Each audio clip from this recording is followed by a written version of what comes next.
জয় গুরু, জয় গুরু, জয় গুরু। শতরূপে অপরূপ নিগমানন্দ গ্রন্থের চতুর্থ খণ্ড থেকে পাঠ করছি। শ্রী শ্রী গুরুগৃহের স্মৃতি। শ্রী প্রবোধ কুমার কুণ্ডু। শ্রী গুরু সন্নিধানে মঠে অবস্থানকালে তাহার শ্রীমুখ হইতে যে সকল বাণী শুনিবার সৌভাগ্য হইয়াছে, তাহারই কয়েকটি ইহাতে সন্নিবেশিত করিতেছি। নাম মাহাত্ম্য। মঠে একটি ঘর আছে, তাহাকে আমরা শ্রী গৌরাঙ্গ ঘর বলি। প্রত্যেক বৃহস্পতিবার সান্ধ্য কীর্তন স্তোত্রাদি পাঠের পর সেই ঘরে শ্রী গৌরাঙ্গদেবের পূজা, আরত্রিক, গৌরাঙ্গ স্তোত্রপাঠ ও নাম কীর্তনাদি হয়। ওই গৃহে শ্রী শ্রী গৌরাঙ্গদেবের এবং ঠাকুর মহারাজ উভয়ের দোলনাবৎ আসন আছে বা ছিল। তিনি ওই গৃহে ভক্ত শিষ্যদের দীক্ষা ও উপদেশাদি দেন। প্রভাতী কীর্তন ও স্তবাদিও ওইখানে পাঠ হয়। একদিন তিনি আমাদের মধ্যে কাহারো কাহারো নাম কীর্তনাদিতে শৈথিল্য দেখিয়া তিরস্কার করিতে করিতে উপদেশ দিবার জন্য উক্ত গৃহে আসন গ্রহণ করিলেন। তারপর ধীর গম্ভীর অথচ কমনীয় স্বরে বলিতে আরম্ভ করিলেন, দেখো, ভগবানের নাম গানে অসীম শক্তি। তাই আমি তোমাদের অন্য সাধন ভজন না দিয়া দুবেলা সরল প্রাণে স্তব স্তোত্রপাঠ ও নাম কীর্তন করিতে বলিয়াছি। একটি নাম এক জায়গায় বহুবার উচ্চারিত হইলে সেই জায়গায় স্বতই একটি শক্তি জন্মে। সেই জায়গায় আসিলেই সেই নাম লইবার জন্য মনে ইচ্ছা হয়। এই বলিয়া তিনি একটি গল্প বলিতে আরম্ভ করিলেন। একজন মুসলমান সাধক ছিলেন। তাহার পূর্বপুরুষদের অবস্থা বেশ ভালো ছিল। তাহার গৃহে পূর্বপুরুষদের রক্ষিত একটি তরবারি ছিল। তিনি যখনই তরবারিটি হাতে লইতেন তখনই তাহার আত্মহত্যা করিবার ইচ্ছা হইত। তিনি বহুবার পরীক্ষা করিয়া দেখিলেন। তারপর তাহার বুড়ি আইমা প্রভৃতি বৃদ্ধাদের নিকট ওই তরবারির ইতিবৃত্ত সংগ্রহ করিতে লাগিলেন। এইরূপ অনুসন্ধান করিতে করিতে দেখিলেন যে উক্ত তরবারিতে পরপর 7 ব্যক্তি আত্মহত্যা করিয়াছে। তাহার পর তিনি উক্ত তরবারি ব্যবহার পরিত্যাগ করিলেন। শ্রী শ্রী ঠাকুর মহারাজ বলিলেন, এই তরবারিটি একটা খারাপ কার্যের উদাহরণ, কিন্তু ভালো মন্দ প্রত্যেক কার্যের একটা শক্তি যে স্থানে কার্যটি অনুষ্ঠিত হয় তথায় থাকিয়া যায়। প্রত্যহ ভগবানের নাম গুণগান হইতে হইতে মঠ আশ্রমে এমন শক্তি আসিবে যে এখানে আসিলে স্বতই ভগবৎ ভাব মনে জাগরিত হইবে। এই জন্যই পুরাতন মঠ মন্দির এত সযত্নে রক্ষিত হইয়া আসিতেছে। ওই সমস্ত স্থানে বহুকাল হইতে একটি ভাবের সাধনা হইতে হইতে স্থানটি সিদ্ধ পীঠস্থানে পরিণত হইয়াছে। সুতরাং তোমরা একদিকে যেমন নিজের আত্মোন্নতি করিতেছ, অপরদিকে মঠ আশ্রমকে সিদ্ধ স্থানে পরিণত করিয়া পরবর্তী সাধকদের সুবিধা করিয়া দিতেছ। তাই ভাবিয়া দেখো তোমরা কি মহৎ কার্যে ব্রতী। স্বপ্নতত্ত্ব। আজ সন্ধ্যার প্রাক্কালে শ্রী শ্রী ঠাকুর মহারাজ মঠের শ্রী গৌরাঙ্গ ঘরের সম্মুখস্থ আঙ্গিনায় আসন গ্রহণ করিয়াছেন। সন্ন্যাসী ব্রহ্মচারীগণ ও 2-4 জন গৃহস্থ ভক্ত শিষ্য তাহাকে ঘিরিয়া চারিদিকে দাঁড়াইয়া আছেন। সে দৃশ্য বড়ই মনোরম, বড়ই প্রাণারাম। মধ্যে মধ্যে তাহার শ্রীমুখ হইতে উপদেশামৃত নিঃসৃত হইয়া সকলের হৃদয়ের সংশয় দূর করিয়া আনন্দধারায় মন প্রাণ অভিষিক্ত করিতেছে। কথায় কথায় স্বপ্নের কথা উঠিল। শ্রী শ্রী ঠাকুর বলিলেন, ছেলেবেলায় বিদ্যাসাগর মহাশয়ের বোধোদয় গ্রন্থে পড়িয়াছিলাম যে স্বপ্ন সকল অমূলক কল্পনা মাত্র, কিন্তু কার্য কারণের প্রত্যক্ষতা ফলে বুঝলাম স্বপ্নের ভিতর সত্য মিথ্যা দুইই আছে। স্বপ্নাবস্থায় মন অন্নময় কোষ ছাড়িয়া প্রাণময়, মনোময় ও বিজ্ঞানময় এই 3টি কোষের ভিতর বিচরণ করে। সাধারণত প্রাণময় মনোময় কোষের ঘটনা সত্য হয় না। জগতে যাহা দেখা যায় যাহা শোনা যায়, এই সব ব্যাপার লইয়াই এই দুই কোষের স্বপ্ন হয়। কিন্তু বিজ্ঞানময় কোষের স্বপ্ন সত্য হয়। এই কোষের স্বপ্নে ভবিষ্যৎ বিপদ সম্পদ জানিতে পারা যায়। দেবতা ও ইষ্ট দর্শন হয়। কখনো কখনো কঠিন রোগের ঔষধ পাওয়া যায়। আমি নিজের জীবনে ও অপরের জীবনে এই সমস্ত ঘটনা প্রত্যক্ষ করিয়াছি। সুতরাং স্বপ্ন মিথ্যা, অলীক, এই যে প্রবাদ, ইহা প্রাণময় ও মনোময় কোষে অবস্থিত ক্ষেত্রে জীবাত্মার বিহারের বিবরণ। আর জীবাত্মা বিজ্ঞানময় কোষে অবস্থিত ক্ষেত্রে বিহারকালে যাহা দেখে তাহা ব্যবহার জগতেও সত্য হয়। আমি প্রথম স্বপ্নেই মন্ত্র পাইয়াছিলাম। অধীনতার উপকার। একবার মঠের ব্রহ্মচারীদের মধ্যে একটু উচ্ছৃঙ্খল ভাব দেখা দিয়েছিল। কেউ কাহারও অধীন হয়ে চলতে চায় না, সকলেই যেন স্ব প্রধান হতে চায়। শ্রী শ্রী ঠাকুর মহারাজ তাহাদের এই ভাব লক্ষ্য করে একদিন সন্ধ্যার পূর্বে শ্রী গৌরাঙ্গ ঘরের আঙ্গিনায় আসন গ্রহণ করিয়া বলিলেন, দেখো, মানুষ জন্মের সঙ্গে সঙ্গে মাতা পিতার অধীন হয়। তারপর বিদ্যারম্ভ হলে শিক্ষকের অধীনে থাকতে হয়। তৎপরে ধর্মজীবনের আরম্ভে সমাজের ও রাজ শাসনের অধীন হয়ে জীবনযাপন করে। এই অধীনতাটা খুব ভালো। এটা না থাকলে সমাজে কোনো শৃঙ্খলা থাকতো না। মনুষ্য সমাজে ও পশু সমাজে কোনো প্রভেদ থাকতো না। মানুষ পাপ করতে ইচ্ছা করলেও রাজার ভয়ে, সমাজের ভয়ে অনেক দুষ্কর্ম হতে বিরত থাকে। সুতরাং অধীনতাটা খুবই ভালো।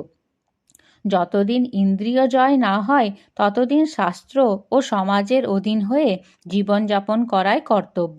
নতুবা অবশীভূত ইন্দ্রিয়গণ বড় বড় সাধকের জীবনেও অধঃপতন আনয়ন করে। নিস্পৃহতা। একবার মঠের সেবকদের ইচ্ছা হইল যে মঠের আসন ঘরখানি পাকা করিতে হইবে। শ্রী শ্রী ঠাকুরের আন্তরিক ইচ্ছা না থাকিলেও সেবকদের আগ্রহ অতিশয্যে তিনি ইঁট তৈয়ার করিতে অনুমতি দিলেন। সুদাদা ঠিকাদার নিয়োগ করিবার জন্য জোরহাট গেলেন। তিনি বড় সাদাসিধা মানুষ, সহজেই লোককে বিশ্বাস করিয়া বসেন। একজন ঠিকাদার ঠিক করিয়া একেবারে তাহাকে অগ্রিম 400 টাকা দিয়া বসিলেন। মঠে ফিরিয়া আসিলে সকলেই তাহার উপর বিরক্ত হইয়া উঠিল। যাহা হোক, ঠিকাদার কার্য আরম্ভ করিল। 2-4 দিন কাজ করিয়া একটা বাজে অজুহাতে ঠিকাদার জোরহাটে গেল। তারপর আর ফিরিল না। কাজ আরম্ভ হইয়াছে, সব জিনিসপত্র নষ্ট হয় দেখিয়া আরেকজন নতুন ঠিকাদার নিযুক্ত করিয়া ইট তৈয়ার করা হইল। কিন্তু তাহাও তেমন ভালো হইল না।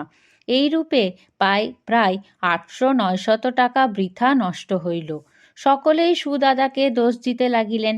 আশ্রমে একে নিত্য ভিক্ষা তনুরক্ষা, তাহার উপর এত টাকা ক্ষতি হওয়াতে দোকানেও কিছু দেনা হইয়া গেল। সে বৎসর আমাদের বৎসরের অধিকাংশ সময়ই কলমি শাকের ঝোল, কলার থোড়ের ঝোল খাইয়া কাটাইতে হইয়াছিল। সুতরাং সুদাদার উপর রাগ হইবারই কথা। শ্রী শ্রী ঠাকুর কিন্তু নির্বিকার। আমরা ভাবিয়াছিলাম তিনি বোধহয় তাহাকে তিরস্কার করিবেন, ভালো মন্দ কত কি বলিবেন, কিন্তু তাহার কিছুই হইল না। সাধারণ মানুষের মনে ও মহাপুরুষের মনে তফাৎ এইখানেই। আমরা ফলাকাঙ্ক্ষা লইয়া আসক্তিপূর্ণ চিত্তে কার্যে প্রবৃত্ত হই।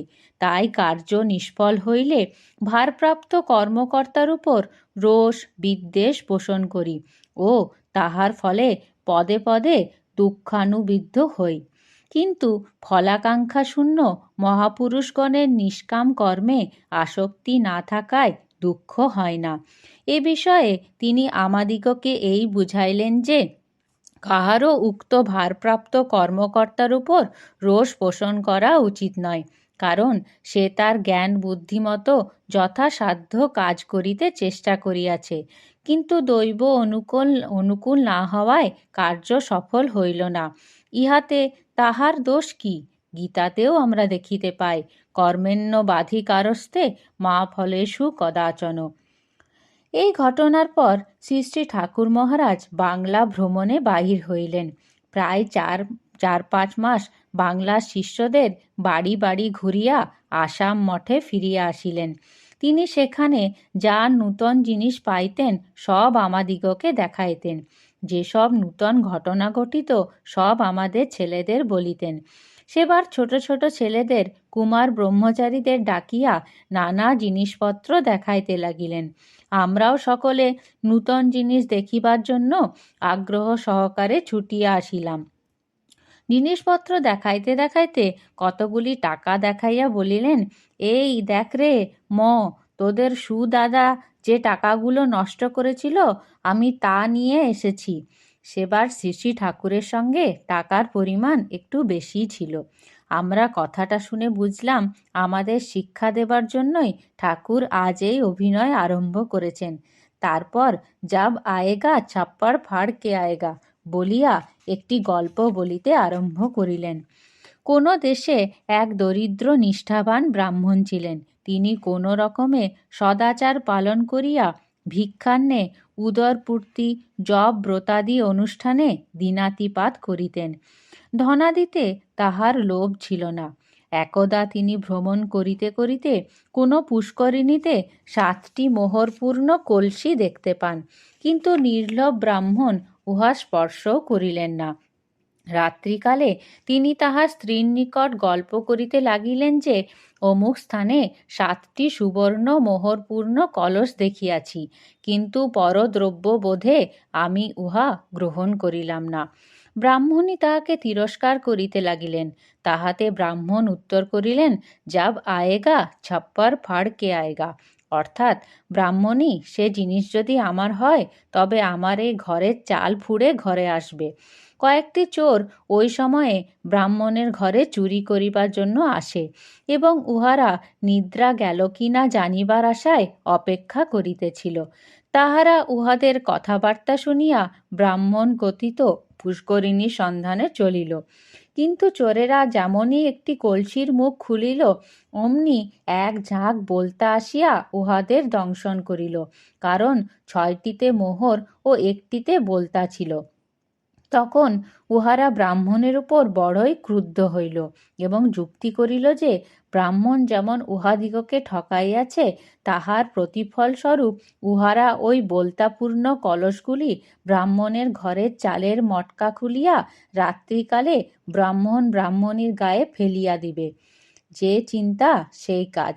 উহারা তখনই কলসগুলি আনিয়া ব্রাহ্মণের ঘরের চাল খুলিয়া ঢালিতে লাগিল। তখন ঝনঝন শব্দে মোহরগুলি ঘরে পড়িতে লাগিল। তখন ব্রাহ্মণ ব্রাহ্মণীকে বলিতে লাগিলেন, দেখলে, আমি যে বলেছিলাম সে মোহর যদি আমার হয় তবে আমার ছাপ্পার ফাড় কে আয়েগা, সে কথা সত্য কিনা বুঝতে পারলে? গল্পের সত্য মিথ্যা বিচারে আমাদের প্রয়োজন নাই।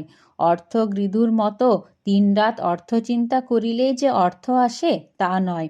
আবার নির্লভ মানুষ বিনা চিন্তাতে অর্থশালী হইয়া উঠেন, এ কথা সত্য।